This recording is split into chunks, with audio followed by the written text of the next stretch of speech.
want to talk to you about Chaturangas. The question I often get from students is, I can't take a vinyasa class because I hate Chaturangas, or I don't like Chaturangas, or Chaturangas hurt my wrists. It seems like people that want to take vinyasa classes should be able to take a vinyasa class even if they don't like Chaturanga. So today we're talking a little bit more about that. Right now you might just consider, where's my hand placement in Chaturangas? Sometimes we let our elbows go out too wide. Sometimes we're trying to grab in towards the ribs. We want to find that happy middle place.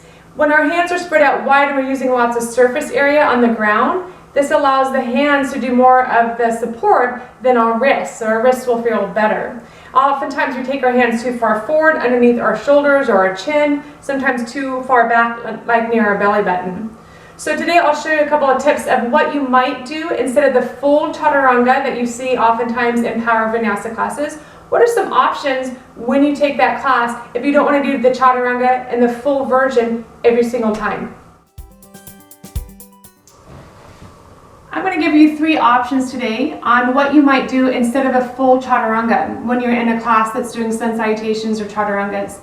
And the 3 options I'll give you, you can choose which one you'd like to use. You could vary them each time you go into a Chaturanga or Vinyasa series. You might take one time and a different option another time. A very simple version is, as you come into plank, as everyone steps back into plank, is to set your knees down, lift your chest, come up into cow, so you get the back bend like you would in cobra, and then press back to downward facing dog.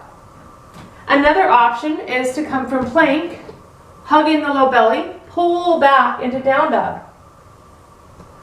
In the third version, and my very favorite version, this keeps a strong core. You'll let your elbows bend just like Chaturanga, but your knees are on the ground. You're leaning forward and come part way down or all the way down and lift up into cobra from there. And then press back into plank to downward dog. The main part on this one is not to let this be a back bend, that we're in a strong tabletop leaning forward, then bending down.